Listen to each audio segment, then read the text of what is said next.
Alors, premièrement, je suis comme tout le monde, comme les vaticanistes. Les vaticanistes sont au choix du conclave, à la fumée blanche, à la fumée noire, ce que les sondeurs sont à la vie politique française. et tout le monde écrivait « Le cardinal Parolin va être pape ». Donc, conformément à l'usage, à la coutume et au mot historique, il est entré pape, il est ressorti cardinal. Et on a eu une surprise. Alors moi, je ne connaissais absolument pas ce pape. Et donc, il me revient, si je comprends bien, pour répondre à votre question, de donner mes premières impressions. Et je vais tout de suite dire qu'elles sont bonnes. Et je voudrais vous expliquer pourquoi.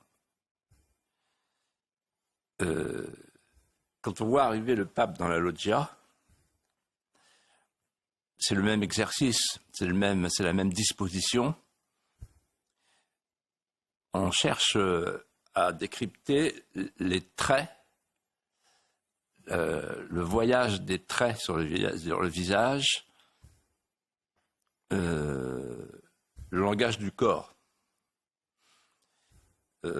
François avait demandé au peuple de Dieu qui était sur la place Saint-Pierre de le bénir. C'est un geste qui n'est pas anodin. Lui a béni le peuple en commençant par une formule christique. Quand on ne connaît pas quelqu'un, on dit quelle impression il fait. Et l'impression que j'ai eue, d'abord, il était ému. Donc c'est pas un démagogue. Il était sincèrement ému. Il avait la gorge serrée et l'œil humide. Ensuite, il était timide, réfléchi, en fait. C'est la timidité de quelqu'un qui réfléchit, de réservé. Et l'intuition que moi j'ai eue en le voyant, avant même qu'il ne parle, je me suis dit, il va s'abandonner à sa fonction. Il ne va pas se laisser encombrer par sa fonction. Or, j'ai lu, avant d'arriver tout à l'heure, le sermon qu'il a prononcé ce matin avec les cardinaux, et il en a appelé à saint Ignace d'Antioche.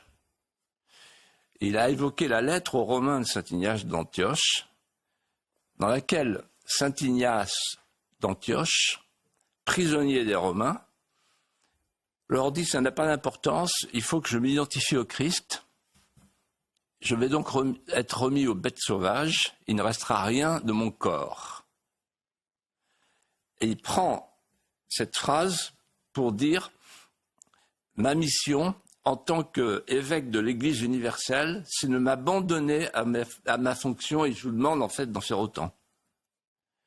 Et donc on n'est plus dans une église égocentrée, on est dans une église théo, christocentrée.